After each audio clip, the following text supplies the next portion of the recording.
Hello friends, this is Deepika. Welcome to my channel. जैसा कि हम यहाँ डीलिट सेकेंड सेमेस्टर के 4th पेपर मैथ्स को कवर कर रहे हैं। ठीक है, हमने इसके पहले की वीडियो में 50 ऑब्जेक्टिव क्वेश्चंस करवा दिए हैं जो मैथ्स में पिछले साल में पूछे गए हैं। ठीक है, आज हम उसके आगे के क्वेश्चंस देखेंगे क्वेश्चन नंबर 51 से। ठीक है, तो क्वेश्चन नंबर 51 दिया हुआ है √2, √4 और √0.4। √0.2 में परिमेय संख्या है। तो परिमेय संख्या किसे बोलते हैं? Means rational numbers. Rational numbers किसे कहते हैं? ऐसी संख्याएं जिन्हें हम P/Q के रूप में लिख सकते हैं, उन्हें क्या बोलते हैं हम? परिमेय संख्याएं। जहां पे P और Q जो है वो नॉट इक्वल टू 0 होना चाहिए। ठीक है, मीन्स 0 नहीं होना चाहिए। तो यहाँ पे परिमेय संख्या √2 मीन्स ये तो रूट में है तो ये परिमेय संख्या नहीं होगी। अब √4 को हम लिख सकते हैं 2 लिख सकते हैं ना। √4 को कैसे? क्योंकि इसको हम 2 × 2 लिखेंगे और ये रूट हट जाएगा तो ये बन जाएगा 2। ठीक है, तो ऑप्शन नंबर इसमें से ए सही हो जाएगा। √4 √4 क्या है? एक परिमेय संख्या है। ठीक है, समझ आ गया। नेक्स्ट क्वेश्चन देखते हैं। क्वेश्चन नंबर 52 दिया हुआ है। 52 क्वेश्चन 33.328 में अंक 2 का स्थानीय मान होगा। ठीक है, यहाँ पे स्थानीय मान में प्लेस वैल्यू निकालनी है, वो भी 2 की। ठीक है, तो हम पॉइंट वाले स्थानीय मान कैसे निकालते हैं वो देखेंगे। अब हमें यहाँ पे 2 का स्थानीय मान निकालना है, तो हम 2 की जगह पे हम क्या लिख लेंगे? 2 और पॉइंट के नीचे जस्ट पॉइंट लिख लेंगे और यहाँ पे जितने नंबर्स बचेंगे उसमें 0 लगा देंगे। ठीक है, तो हमारा नंबर क्या बन जाएगा? 0.02। तो यहाँ पे 0.02 क्या हो जाएगा? 2 का स्थानीय मान में प्लेस वैल्यू हो जाएगी। तो ऑप्शन नंबर यहाँ पे सी सही हो जाएगा। ठीक है, ऐसे ही हम यहाँ पे अगर 3 का स्थानीय मान पूछे 33.328, अगर इस 3 का स्थानीय मान पूछे तो क्या हो जाएगा? यहाँ पे 3 के नीचे हम 3 लिख लेंगे, पॉइंट के नीचे जस्ट पॉइंट लगा देंगे। ठीक है, तो 0.3 में 0.3 क्या हो जाएगा? 3 का स्थानीय मान हो जाएगा। ठीक है, ऐसे ही 8 का निकाल लेंगे तो क्या आएगा? 0.008। 0.008 क्या होगा? 8 का स्थानीय मान। ठीक है, समझ आ गया। अभी नेक्स्ट क्वेश्चन देखते हैं। क्वेश्चन नंबर 53 दिया हुआ है 2 की पावर x + 1 = 16। तो x का मान होगा, ये 2015 में पूछा गया क्वेश्चन है। तो यहाँ पे हम क्वेश्चन लिख लेते हैं 2 की पावर x + 1 = 16। अब यहाँ पे बेस 2 है तो इक्वल में 16 है, तो यहाँ पे भी हम बेस 2 बनाएंगे। ठीक है, ताकि बेस हमारे इक्वल हो सके। ठीक है, और पावर को हम इक्वल कर सके। तो 16 को हम 2 की पावर में कितना लिख सकते हैं? 2 × 2 × 2 × 2 2 2 ज़ा 4 2 ज़ा 8 2 ज़ा 16। ठीक है, तो हम इसको 2 की पावर 4 लिख सकते हैं ना। तो 2 की पावर x + 1 = 2 की पावर 4। अब यहाँ पे क्या बेस इक्वल हो गए। ठीक है, तो हम इसकी पावर्स को इक्वल कर देंगे। x + 1 = 4।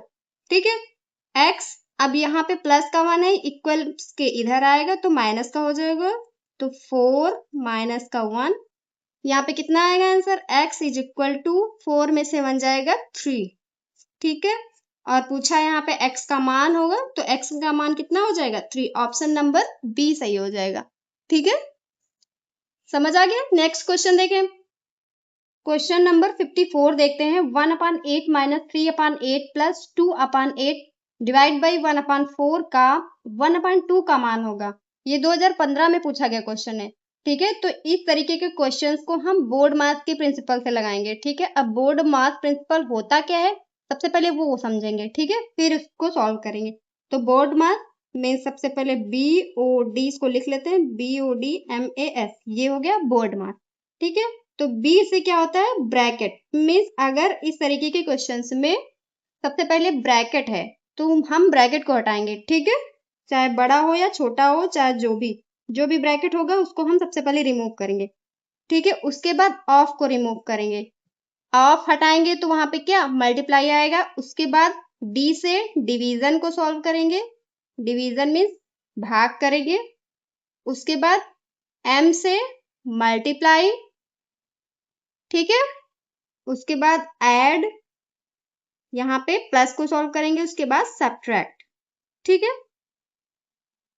माइनस को सॉल्व करेंगे, ठीक है। तो हम सबसे पहले क्वेश्चन यहाँ पे 1/8 माइनस 3/8 प्लस 2/8 डिवाइड बाई 1/4, यहाँ पे का दिया हुआ है मीन्स ऑफ, ठीक है। इसको हिंदी में आंख बोल दे, क। तो यहाँ पे हम का को हटाएंगे तो क्या मल्टीप्लाई लगाएंगे, 1/2 हो जाएगा। अब हम 1/8 माइनस 3/8 प्लस 2/8 इसको सॉल्व करना था ना, सबसे पहले का मीन्स ऑफ को सॉल्व करना था। तो हम सबसे पहले इसको सॉल्व करेंगे तो ये कितना आ जाएगा, 1/8 आ जाएगा, ठीक है। उसके बाद ये सॉल्व हो गया, उसके बाद डिवीजन मीन्स भाग को देखेंगे। अब यहाँ पे भाग है तो सबसे उसके बाद हम इसको सॉल्व करेंगे, ठीक है। तो ये ऐसे ही लिख लेंगे 1/8 माइनस 3/8। अब इसको सॉल्व करेंगे तो ये कितना आ जाएगा, 2/8। इसको हम ऐसे लिख सकते हैं 1/8, इसको लिख, सॉरी ये 8 ऊपर चला जाएगा और 1 नीचे आ जाएगा, 8/1 हो जाएगा। तो 8 कैंसिल हो जाएगा, यहाँ पे 2 बचेगा और यहाँ पे प्लस है, ठीक है। इसको आगे सॉल्व करेंगे, 1/8 माइनस 3/8 प्लस है तो प्लस लगा देंगे। उसके बाद यहाँ पे 2 बचा, ठीक है। इसके अपान में 1 लिख सकते हैं, क्योंकि अपान में जब कुछ नहीं होता तो हम 1 लिख सकते हैं, ठीक है। इसके बाद देखिए यहाँ पे 8 है, यहाँ पे भी 8 है। इसको 8 बनाने के लिए हम 8 से मल्टीप्लाई करेंगे ऊपर नीचे, तो ये कितना हो जाएगा, 1 एलसीएम 8 लिख लेंगे, 1 माइनस 3 यहाँ पे प्लस का 16 हो जाएगा, ठीक है। 8 2 जा 16। इसको सॉल्व करेंगे कितना आएगा, ये माइनस का 2 हो जाएगा, माइनस का 2/8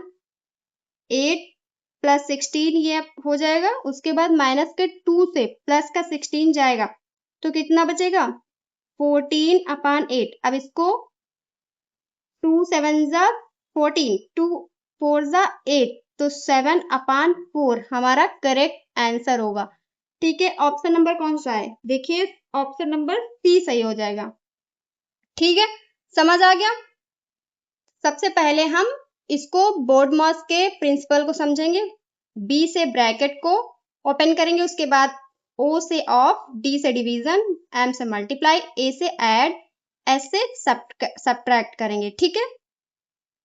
उसके बाद यहाँ पे देखिए का को सॉल्व किया है मीन्स ऑफ को सॉल्व किया है, तो यहाँ पे 1/4 इंटू 1/8, इसको सॉल्व करने पे 1/8 आ जाएगा, ठीक है। उसके बाद हम डिवीजन को सॉल्व करेंगे तो डिवीजन हटाएंगे मीन्स भाग का निशान हटाएंगे तो यहाँ पे गुणे का निशान हो जाएगा और 8 को ऊपर ले जाएंगे, ठीक है। 1 को नीचे ले आएंगे, ठीक है। तो यहाँ पे फिर 8 कैंसिल हो जाएगा। उसके बाद ये ऐसे लिख लेंगे। उसके बाद देखिए यहाँ पे एलसीएम इसका ले लेंगे, तो यहाँ पे हर सेम करने के लिए ऊपर नीचे 8 से मल्टीप्लाई करेंगे, ठीक है।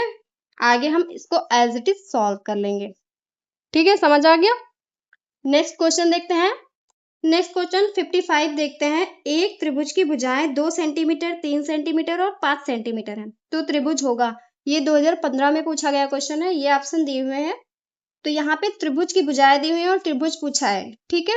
कौन सा बनेगा, तो त्रिभुज की एक प्रॉपर्टी होती है, अभी हमने पिछले वीडियो में इसको पढ़ा था कि दो भुजाओं का योग हमेशा तीसरी भुजा से बड़ा आना चाहिए, तभी वो ट्रायंगल बन पाएगा, ठीक है। तो यहाँ पे भुजाएं दी हुई है 2 3 और 5, ठीक है। तो यहाँ पे देखिए दो भुजाओं का योग मीन्स अगर हम 2 और प्लस 3 करते हैं is equal to 5।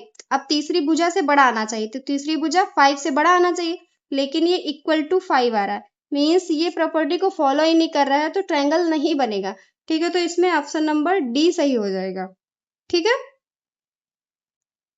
Next question देखते हैं। क्वेश्चन नंबर 56 दिया हुआ है, कोई संख्या यदि दी हुई 2 या 2 से अधिक व्यंजकों को पूरा पूरा विभाजित करे तो उस व्यंजक को कहा जाता है, ठीक है। अगर हमें 2 या 2 से अधिक व्यंजक दिए हुए हैं तो उनको पूरा पूरा डिवाइड करें, ठीक है, तो उसको क्या बोलेंगे।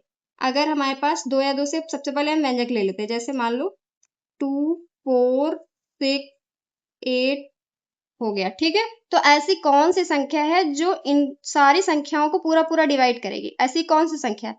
तो हम अगर इसका एचसीएफ लेंगे मीन्स मासा लेंगे, तो मासा इसका कितना आएगा, 2 आएगा, क्योंकि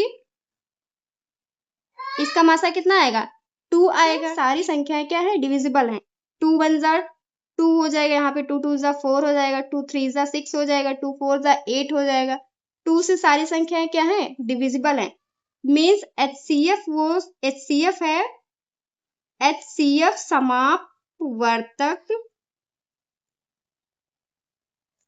समापवर्तक वह संख्या है जो सारी संख्याओं को क्या डिवाइड करेगी। ठीक है, तो यहाँ ऑप्शन नंबर बी सही हो जाएगा, समापवर्तक। ठीक है, नेक्स्ट क्वेश्चन देखते हैं। क्वेश्चन नंबर 57 दिया हुआ है, 9 12 18 का लासा है। अब यहाँ पे हम 9 12 और 18 का एलसीएम निकाल के देखेंगे। तो 9 12 और 18, ठीक है, यहाँ पे सबसे पहले हम 2 से डिवाइड करेंगे, तो 2 6 जा 12, 2 9 जा 18, फिर 2 से करेंगे तो 9 नहीं डिविजिबल होगा, तो 9 ऐसे लिख लेंगे। फिर 2 3 जा 6 9, देन 3 से 3 3 जा 9, 3 1 जा 3, 3 3 जा 9, फिर 3 से 1 1 1। ठीक है, तो हमारा एलसीएम क्या आ जाएगा, 2 इंटू 2 इंटू 3 इंटू 3, 2 2 जा 4, 3 जा 12, 3 जा 36। ठीक है, तो हमारा ऑप्शन नंबर यहाँ पे बी सही हो जाएगा। ठीक है, समझ आ गया। नेक्स्ट क्वेश्चन नंबर 58 दिया हुआ है, 9 के अपवर्त हैं। तो जहाँ पे अपवर्त निकालना हो तो वहां पे हम उसके मल्टीप्लाई लिख लेते हैं। ठीक है, जैसे 9 के अपवर्त निकालना तो इसके मल्टीप्लाई, 9 1 जा 9, 9 2 जा 18, 9 3 जा 27, 9 4 जा 36। तो इसके अपवर्त हो जाएंगे यही। ठीक है, जो 9 से डिविजिबल हो उन्हें क्या बोलते हैं, अपवर्त। तो यहाँ पे ए ऑप्शन नंबर सही हो जाएगा। ठीक है, 9 18 27 36। ठीक है, ये क्या है, 9 के अपवर्त हैं। फिर नेक्स्ट क्वेश्चन नंबर 59 देखते हैं, सबसे छोटी प्राकृतिक संख्या है। ठीक है, नेचुरल नंबर्स यहाँ पे बताना है कौन से है। तो नेचुरल नंबर्स कौन कौन से होते हैं, क्वेश्चन नंबर 59 दिया हुआ है, सबसे छोटी प्राकृतिक संख्या है। मीन्स यहाँ पे नेचुरल नंबर्स बताना है। ठीक है, तो नेचुरल नंबर्स कौन कौन सी संख्या होती है, 1 2 3 4 5, ये क्या है, हमारे नेचुरल नंबर्स हैं। ठीक है, प्राकृतिक संख्याएं। तो यहाँ पे ऑप्शन नंबर बी सही हो जाएगा, क्योंकि यहाँ पे एक क्या है, सबसे छोटी प्राकृतिक संख्या है। ठीक है, नेक्स्ट क्वेश्चन नंबर 60 दिया हुआ है, सबसे छोटी पूर्ण संख्या है। ठीक है, यहाँ पे पूर्ण संख्या बताना है, मीन्स होल नंबर्स बताना है। तो होल नंबर्स हमारे कौन कौन से होते हैं, 0 1 2 3 4 डॉट डॉट, ये इनफाइनाइट तक। ठीक है, हमारी क्या होती है, पूर्ण संख्याएं होती हैं, होल नंबर्स होते हैं। तो यहाँ पे सबसे छोटी पूर्ण संख्या कौन सी है, 0। तो यहाँ पे ऑप्शन नंबर ए सही हो जाएगा। ठीक है, नेक्स्ट क्वेश्चन नंबर 61 दिया हुआ है, 1 है। मीन्स 1 कौन सा नंबर है, भाज्य संख्या है, अभाज्य संख्या है, न भाज्य न अभाज्य संख्या है। ठीक है, तो हम 1 कौन सी संख्या है, यहाँ पे सबसे पहला ऑप्शन दिया हुआ है भाज्य संख्या। तो 1 क्या है, डिविजिबल नहीं है, 1 और डिविजिबल नहीं हो सकता। ठीक है, तो यहाँ पे भाज्य संख्या भी नहीं होगी, मीन्स ऑप्शन नंबर ए गलत। फिर 1 अभाज्य संख्या, क्या 1 अभाज्य संख्या है, नहीं है, क्योंकि अभाज्य संख्या वे संख्याएं होती हैं जिनके 2 फैक्टर्स होते हैं हमेशा। ठीक है, जैसे 2 हो गया, 3, इनके क्या 2 फैक्टर्स है। जैसे 2 के 2 फैक्टर्स कौन कौन से हो गए, 1 और 2, और 3 के 2 फैक्टर 1 और 3। जो संख्या खुद से विभाजित होती है उन्हें अभाज्य संख्या बोलते हैं, और उनके 2 फैक्टर्स होते हैं। ठीक है, तो 1 का केवल एक ही फैक्टर है 1। ठीक है, तो यहाँ पे ये अभाज्य संख्या भी नहीं होगा, मीन्स ऑप्शन नंबर बी भी गलत होगा। ठीक है, तो यहाँ पे ऑप्शन नंबर सी सही हो जाएगा, न अभाज्य न भाज्य और न अभाज्य संख्या। ठीक है, 1 ना ही प्राइम नंबर है, ना ही कंपोजिट नंबर है। ठीक है, आज के लिए बस इतना ही। तो हमारे 61 क्वेश्चंस क्या हैं, कंप्लीट हो चुके हैं। तो आप इन्हें पढ़िए और बार बार रिवाइज करिए, अपने कॉन्सेप्ट क्लियर रखिए, क्योंकि अब जो एग्जाम्स हो रहे हैं ना, उनमें कॉन्सेप्ट क्लियर होना बहुत ज्यादा इंपॉर्टेंट है। ठीक है, ये हम अगर कोई ऑप्शन दिया हुआ है, सबसे पहले देखिए कौन सा ऑप्शन क्यों सही है, कौन सा ऑप्शन क्यों गलत है। ठीक है, इससे कॉन्सेप्ट क्लियर होंगे। ठीक है, तो आज के लिए बस इतना ही, मिलते हैं नेक्स्ट वीडियो में। Till then take care, bye bye.